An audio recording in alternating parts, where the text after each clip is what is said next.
અંબાલાલ કાકા, હવામાનમાં ઠંડીનું કેવું જોર રહેશે?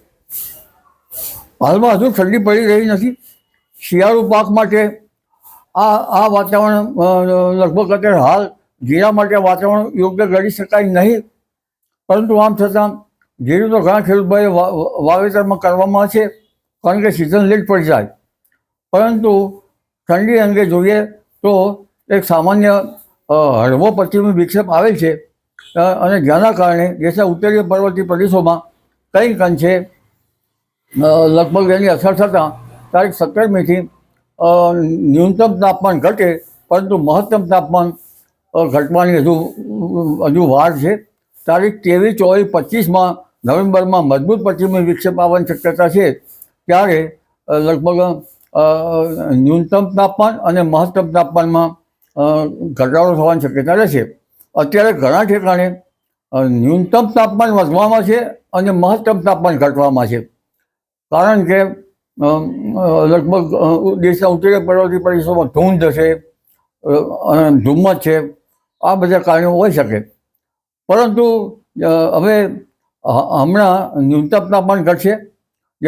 ઉત્તર ગુજરાતના ભાગમાં લગભગ ન્યૂનતમ તાપમાન 16 ડિગ્રી સેલ્સિયસ જેવું થવાની શક્યતા રહેશે, અને સવારના ભાગમાં ઠંડી રહેશે. ધીરે ધીરે સવારના ભાગમાં 15 ડિગ્રી સેલ્સિયસ થોડા દિવસ પછી જવાની શક્યતા રહેશે. એટલે સવારના ભાગમાં ઠંડીના કારણે લગભગ સામાન્ય ઓળખવાની જરૂર પડે એવું બની શકે. પરંતુ આ અરસામાં એક અન્ય જોઈએ તો અરબ સાગરમાં એક લો પ્રેશર બનશે 22, 23, 24માં. બંગાળ ઉપસાગરમાં પણ 22, 23, 24 કે 25માં એક ડિપ્રેશન બનવાની શક્યતા રહેશે. ડીપ ડિપ્રેશન બની શકે છે. અને નવેમ્બરના ત્રીજા સપ્તાહના અંતમાં લગભગ સાયક્લોન પણ બનવાની શક્યતા છે. આ મજબૂત સાયક્લોન હશે. પણ ઠંડી અંગે જોઈએ તો લગભગ ડિસેમ્બરની શરૂઆતમાં ઠંડી આવવાની શક્યતા રહેશે, અને 22 ડિસેમ્બરથી દેશના ઉત્તરીય પર્વતીય પ્રદેશોમાં ભારે વરસાદ થવાની શક્યતા રહેશે, અને 29 ડિસેમ્બરથી ઠંડીનો ચમકારો આવે અને ન્યૂનતમ તાપમાન 10 ડિગ્રી સેલ્સિયસ કે કેટલાક ભાગમાં 8 ડિગ્રી સેલ્સિયસ જેવું થઈ જવાની શક્યતા રહે. જી અંબાલાલ કાકા, ભૂકંપમાં જ્યોતિષમાં શું આગાહી હોય છે? સામાન્ય ભૂકંપ જે છે એમાં મજની જ્યોતિષમાં એનો ઉલ્લેખ છે, પરંતુ ત્યાંની આગાહી તો હવામાં જે સિસ્મોટિક ધરતીકંપના તજજ્ઞો જે છે એ જાણકાર કહી શકે. પણ એટલું કહી શકાય કે ફળ જ્યોતિષમાં આગ્નેય મંડળમાં આ ધરતીકંપ થવામાં છે. હવે આગ્નેય મંડળમાં ધરતીકંપમાં કેટલું અંતર હોય એ પણ એમાં આપેલું છે, અને આગ્નેય મંડળમાં એનું ફળ એવું જણાવેલ છે કે લગભગ રાજનેતાઓ ઉપર, રાજાઓ એટલે કે રાજનેતાઓ ઉપર કંઈ કશી એની અસર થતી જોવા મળે છે એવું ઉલ્લેખ કરેલ છે.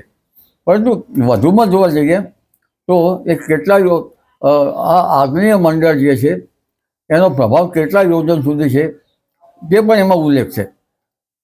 પરંતુ increase in salinity of sea water may cause earthquake એક આ બાબત છે, એની કંઈક નોંધ લેવા જેવી છે. તો આ બાબતે વૈજ્ઞાનિકોની નોંધ લે તો જ ખબર પડે, કારણ કે સમુદ્રમાં ખારાશ વધે તો ધરતીકંપ થાય એવું કદાચ બની શકે.